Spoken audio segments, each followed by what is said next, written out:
तो फिल्म की शुरुआत में खाली फील्ड्स में हम एक कपल को देखते हैं जो अपने फ्रेंड्स पर प्रैंक करने के लिए यहाँ पर आए थे। वो जानते थे कि कुछ ही देर में उसके फ्रेंड्स यहाँ पर आएंगे स्केयर क्रो को लेने के लिए, जिसके बारे में बहुत सारी डरावनी कहानियां बनी हुई थी कि वो स्केयर क्रो तब वो मारते थे। लेकिन ये लोग उस कहानियों को सच नहीं मानते थे। ये दोनों तो यहाँ पर कुछ डरावने मास्क भी लेकर आए हुए थे जिनसे इन्होंने अपने फ्रेंड्स को डराने का प्लान किया हुआ था। पहले ये अपने पीछे बने स्केयर क्रो को देखते हैं, फिर पास बनी एक शेड में चले जाते हैं। अपने बनाए प्लान के मुताबिक वो सबको डराने के लिए शेड के ऊपर जाना चाहते थे एक लकड़ी की पुरानी सीढ़ी की मदद से, लेकिन वह सीढ़ी टूट गई। ये दोनों नीचे गिर गए, वो भी बहुत बुरी तरह से, कि नीचे वुडन फ्लोर पे टूट गया और फ्लोर के प्लैंक्स जाकर लड़की की टांग में धंस गए। खून पानी की तरह बह रहा था। वो बुरी तरह पैनिक हो गई। तभी अचानक सारा खून कोई अजीब सी लकड़ी चूसने लगी। लड़की ने जब फील किया कि वो हिल रही है तो उसकी जान निकल गई। उसने जोर से चीख मारी। इससे पहले एक लड़का उसकी चीख पर रिएक्ट करता नफली से बना एक अजीब सा टेंटिकल आकर उसके सर में स्टैब कर देता है और उसे जान से मार देता है। जिसके बाद उसने इस लड़की को भी बहुत ही साफ पता चल रहा था कि जिस स्केयर क्रो की डरावनी कहानियां सुनकर वो यहाँ आए थे वो सब सच थी। पहले किसी ने उसे इस शर्ट में कैद किया था, पर इनके गिरने की वजह से वो स्केयर क्रो अब आज़ाद हो गया। थोड़ी देर बाद अब वो ग्रुप भी आ जाता है जिनको डराने के लिए ये लोग पहले यहाँ आए थे। पता चलता है कि यहाँ पे एक स्केयर क्रो फेस्टिवल बनाया जाता है।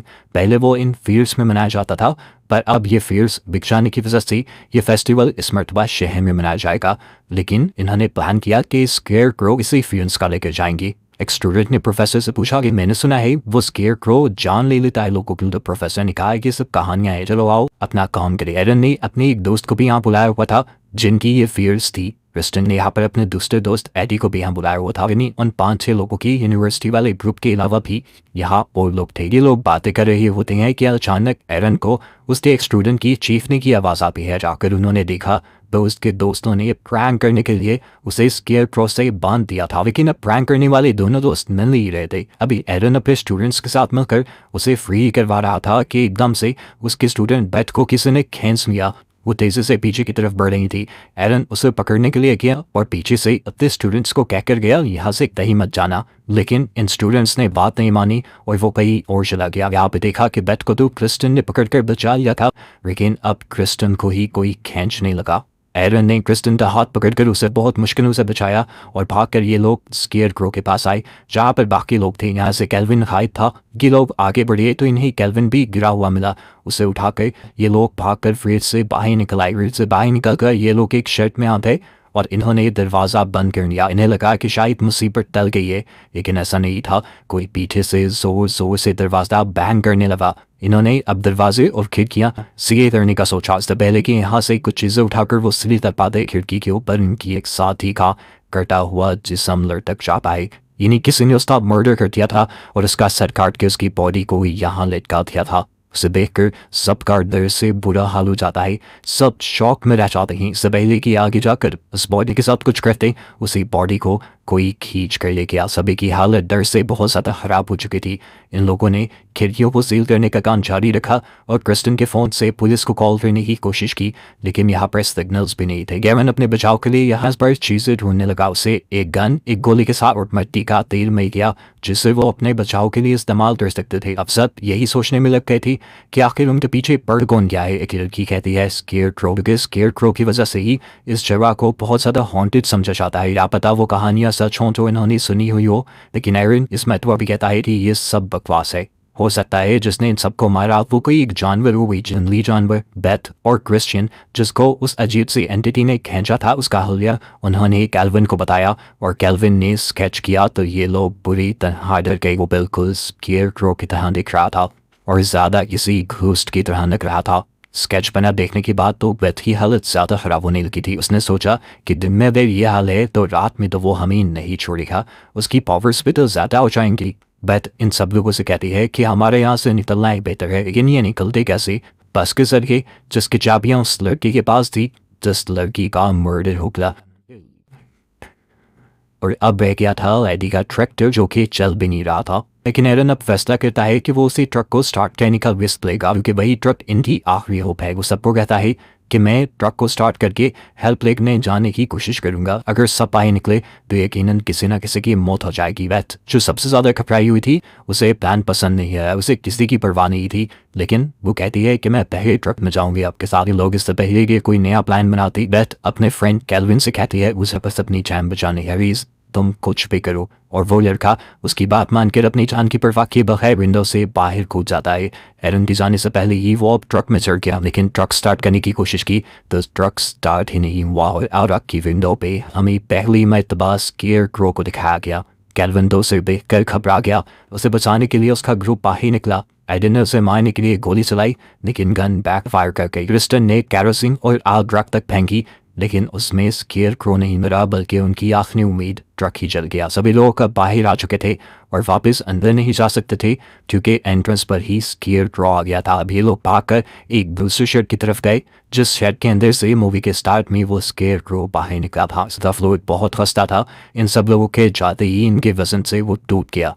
यहाँ आते ही ये लोग घबराते क्योंकि इनको पहले मरे हुए दोनों लोगों की लाशें बुरी हालत में दिखाई थी, जिसमें से एक लाश तो बाद ही खाई जा चुकी थी जिसे स्केयरक्रो नहीं खाया होगा। ये सभी लोग इस कड़ी में आकर और ज़्यादा परेशान हो गए थे।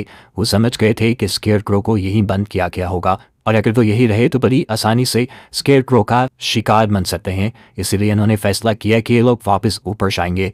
एक लकड़ी के साथ रस्सी बांधकर इन्होंने ऊपर की तरफ फंसाई और उसके जरिए ऊपर चढ़ने लगे और फिर उसी रस्सी के सहारे एक एक करके ये सभी लोग बाहर निकल आए। पास से गुजरता हुआ पुलिस ऑफिसर उनके ट्रक को जलता देखकर इन्हीं फील्ड्स के अंदर आ चौंका चेक करने के लिए कि आखिर यहाँ चल क्या रहा है। इन लोगों ने ऑफिसर को देख लिया। ये लोग ऑफिसर को वार्न करने के लिए वापस लेकर बाहर निकल आते हैं, लेकिन तब तक देर हो चुकी थी। स्केयरक्रो नीचे जमीन से निकल आया था। ऑफिसर भी उसे देखकर डर गया और उसने फौरन अपनी गन निकाल कर स्केयरक्रो को शूट करने की कोशिश की और जल्दी से सामने वाले शेड में चला गया। स्केयरक्रो भी उसके पीछे गया और बस फिर ऑफिसर की चीज ही सुनाई दी। ऑफिसर की मायने का इनको दुख तो था, लेकिन पॉजिटिव चीज ये हुई थी कि वो ऑफिसर कार पे था जिसके कार को लेकर ये लोग यहाँ से भाग सकते थे। अब कार की चाबियां ऑफिसर की जेब में हो सकती थी, जिन्हें लेने के लिए ये भी शेड के अंदर आ जाते हैं। खैर अंदर जाकर इन्होंने ऑफिसर की जेब से चाबी तो ले ली, लेकिन पीछे से दीवार को क्रॉस करते हुए उस स्केयरक्रो ने क्रिस्टन के मुंह को जकड़ लिया। उसके लकड़ी जैसे टेंटिकल उसके पूरे मुंह पे थे। क्रिस्टन को बचाने के लिए एक लड़का अपनी शॉटगन लेकर यहाँ आया और उसने धड़ाधड़ स्केयरक्रो पर गोलियां सुना दी। ये जाने बगैर कि इन गोलियों से उसका कुछ बिगड़ने वाला नहीं था और बस इस लड़के ने स्केयरक्रो के गुस्से को ललकार दिया था, पर स्केयरक्रो ने अब उसे ही जान से मार डाला। अब अपनी जान बचाते हुए ये 5 बचे हुए लोग जाकर कार में बैठ गए और उन्होंने यहाँ से निकलने की कोशिश की, लेकिन स्केयरक्रो अब इनकी कार के सामने आ गया। एडन ने होशियारी दिखाने की कोशिश की और इस स्केयरक्रो को अपनी कार के नीचे कुचलने का फैसला किया, लेकिन जैसे ही ऐसे किया तो स्केयरक्रो ने इनकी गाड़ी साइड पर कर दी और गाड़ी इनकी दरख्त से टकरा कर खराब हो गई। इनका फ्यूल टैंक भी अब लीक होने लगा था। एडी जो ड्राइव कर रहा था उसकी हालत बहुत ख़राब थी, उसे बुरी चोट आई थी। क्रिस्टन अपनी शर्ट उतार कर देती है उसका ब्लड रुकने के लिए और एरन उसकी शर्ट से एडी को पट्टी बांध देता है। इन्हें अभी भी कहीं नहीं लग रहा था कि इन्होंने स्केयरक्रो को मार दिया, लेकिन ऐसा नहीं था। अचानक से स्केयरक्रो ने आकर पीछे से क्रिस्टन को पकड़ लिया। अगर इन्हें स्केयरक्रो से बचना था तो इस कार से निकलकर भागना था, लेकिन एडी कैसे भागता? एडी तो जख्मी था। अब उसने अपने आप की कुर्बानी देकर सबको बचाने का फैसला किया। एडी ने अपने आप को कार से नीचे धकेल दिया और एकदम से स्केयरक्रो को पकड़ कर वो कार के नीचे आकर उसने अपना लाइटर जला दिया। वहाँ पे पेट्रोल पहले ही लीक था। कार के साथ साथ एडी भी ब्लास्ट हो गया, लेकिन स्केयरक्रो मरा या नहीं ये कोई नहीं जानता था। इनमें से बेथ तो कुछ ज़्यादा ही डरी हुई थी। भागकर पीछे देखे बगैर वो आगे आ गई। उसने ये भी नहीं देखा कि उसके साथी आ भी रही है कि नहीं। थोड़ी देर में एरन भी बाकी लोगों को लेकर बाहर तक पहुंचा जहां पर बेथ थी। ये घर था। इन्होंने मदद मांगने के लिए दरवाज़ा नॉक किया, लेकिन कोई रिस्पॉन्स नहीं मिला। अंदर एक फ़ोन भी नजर आ रहा था जिससे ये लोग मदद बुला भी सकते थे, इसीलिए क्रिस्टन ने दरवाज़ा तोड़ा और ये लोग अंदर आ गए। घर की दरवाज़ा तोड़ने की आवाज़ से घर का ओनर भागकर गन उठा लाया। वो इन्हें चोर समझ रहा था, लेकिन इन्होंने अपनी सारी कंडीशन बताई कि वो लोग तो यहाँ करीबी फील्ड से बच बचा कर पहुँचे हैं। क्रिस्टन इस आदमी को बताती भी है वो फील्ड्स उसी की हैं। क्रिस्टन जब अपने डैड का नाम बताती है तो यह आदमी उसे पहचान भी लेता है। क्रिस्टन ने उस बड़े आदमी को बताया कि अजीब सी कोई शैतानी चीज़ हमारे पीछे पड़ गई है। उसने हमारे कई साथियों को मार दिया है और वो अब हमारे पीछे है। बस इतना कहना था कि वो एडमिन सब समझ गया और उसने बताया कि वो सबके पीछे नहीं, बस तुम्हारे पीछे है क्रिस्टन। वो तुम्हें मारना चाहते हैं क्योंकि आज से 100 सालों पहले तुम्हारी फैमिली ने उस स्केयरक्रो को कैद कर दिया था और इसी चीज़ का बदला वो अब तुमसे लेगा। और तुम्हारी फैमिली में ऐसा इसलिए किया था क्योंकि वो तुम्हारी फैमिली को मार रहा था, और वो 100 सालों पहले ही कहाँ से आया था ये तो कोई भी नहीं जानता। बस मैं इतना जानता हूँ कि उस स्केयरक्रो को मारने के लिए हर तरीका ट्राई किया गया था, लेकिन कोई भी तरीका उसको मार नहीं पाया, इसलिए तुम्हारी फैमिली ने उसे अपने शर्ट के अंदर कैद कर दिया। अब वो आज़ाद कैसे हुआ ये तो इन लोगों को भी नहीं पता था। यहाँ भी बताता है कि हर साल यहाँ पर वो फेस्टिवल भी इसलिए मनाया जाता है कि कोई स्केयरक्रो के बारे में भूले मत। उसकी डरावनी कहानियाँ उस फेस्टिवल में इसीलिए सुनाई जाती हैं कि सारे पहले से पहले अलर्ट रहीं, लेकिन समझ में नहीं आ रही थी कि 100 साल बाद ये स्केयरक्रो छूट कहाँ से किया था। फिलहाल ये आदमी मदद बुलाने के लिए पुलिस को कॉल करने की कोशिश करता है, लेकिन देखा उसने कि फ़ोन भी डेड है। अब तो इस ओल्ड मैन के घर के बाहर भी कुत्ते भौंकने लगे थे, इस तरह के जैसे उन्होंने कुछ बहुत ही भयानक देख लिया हो। ये ओल्ड मैन उन्हें देखने के लिए बाहर जाता है और जाने से पहले पूरे ग्रुप को कहकर जाता है जो भी क्रिस्टन के साथ रहेगा वो माना जाएगा। ये कहते ही वो बाहर चला गया। वो तो अपनी डॉग्स को रिलैक्स करने गया था, पर क्या पता था बाहर जाते ही उसको उसकी मौत मिल जाएगी। जमीन के नीचे से अपना टेंटिकल निकाल कर स्केयरक्रो ने इसको भी मार डाला। इस आदमी की मौत से भी ये लोग डर गए।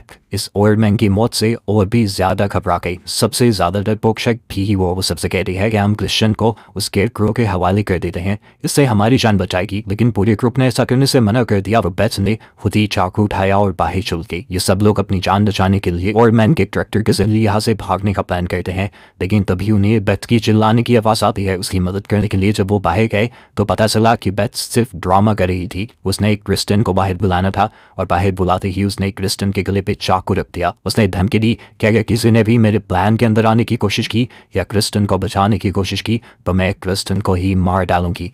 ये कहकर उसने स्केयरक्रो को बुला लिया और स्केयरक्रो भी जैसे एक आवाज़ पे यहाँ आ गया। एवन ने क्रिस्टन की जान बचाने के लिए एक रस्सी उठाई और उसका एक फंदा बनाते हुए स्केयरक्रो के टेंटिकल में डाल दिया और फिर उस रस्सी को थ्रेशर मशीन के साथ अटैच कर दिया। थ्रेशर मशीन ने जब रस्सी के साथ स्केयरक्रो को खींचा तो स्केयरक्रो एकदम से क्रिस्टन से तो दूर हो गया, लेकिन उसने जाते जाते बेथ का पाँव पकड़ लिया। तेजी से मशीन ने स्केयरक्रो के साथ साथ बेथ को भी क्रैश कर डाला। इसके बाद स्केयरक्रो तो नहीं मिला, लेकिन बेथ का कीमा बन गया। अब इन तीनों को जान बचाकर यहाँ से निकलना था। एरन को वहाँ पे एक बाइक नजर आई जिसे वो और क्रिस्टन देखने लगे। अभी वो इसकी इंस्पेक्शन ही कर रहे थे कि अचानक से स्केयरक्रो ने आकर पीछे बची हुई मारिया की टांग में स्टैब कर दिया। उसकी चिल्लाने की आवाज़ से ये दोनों उसके करीब आए और स्केयरक्रो के टेंटिकल को उसकी टांग से निकालकर उसे दूर फेंक दिया। अपनी जान बचाने के लिए वो कितना भी भागती, स्केयरक्रो उनके बहुत करीब था और उनसे कहीं ज़्यादा तेज भी था। अब क्रिस्टन जो ये बात जानती थी कि असल में स्केयरक्रो उसके पीछे है, उसके ज़हन में एक प्लान आता है स्केयरक्रो को डिस्ट्रैक्ट करने का। वो जल्दी से केटल फॉर्म के अंदर जाती है और अपने हाथ पे बड़ा सा कट लगाकर अपने खून को सारी केटल्स के ऊपर लगाकर उन सबको फ्री कर देती है। केटल्स जैसे ही भागी तो उनकी जिस्म पे लगे क्रिस्टन के खून की ब्रू भी फैल गई और ऐसे स्केयरक्रो उनके पीछे पड़ गया। उसी डिस्ट्रैक्शन के दौरान इन तीनों को मौका मिल गया यहाँ से भागने का। भागते भागते सुबह भी हो गई थी। एरन मारिया को अपनी पीठ पर ही भाग रहा था। अब इन्हें लग रहा था कि ये लोग बच गए हैं, लेकिन ऐसा नहीं था। एकदम से इस टाइम भी उनके पीछे स्केयरक्रो आता है और पीछे से ही मारिया के जिस्म में स्टैब कर देता है, जिससे मारिया वहीं पर मर जाती है और एरन जख्मी हो जाता है। अभी स्केयरक्रो मारिया खाने में बिजी था कि एरन और क्रिस्टन आगे की तरफ भाग गए। भागते भागते उन्हें एक क्रूज दिखा।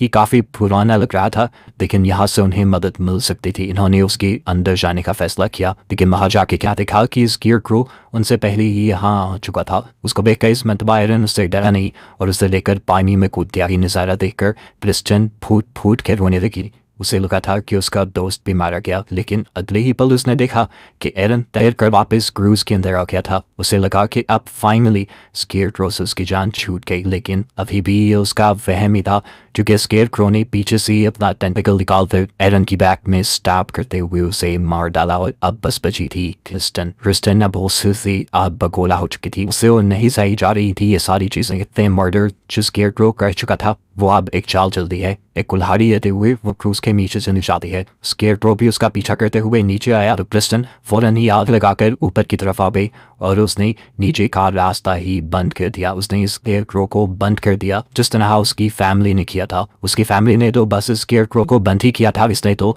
स्केयरक्रो के साथ साथ पूरे क्रूज को ही आग लगा दी और खुद बाहर आ गए। फाइनली वो अपनी जान बचाने में कामयाब हो गई थी, लेकिन ना जाने स्केयरक्रो मरा भी था या नहीं। इसी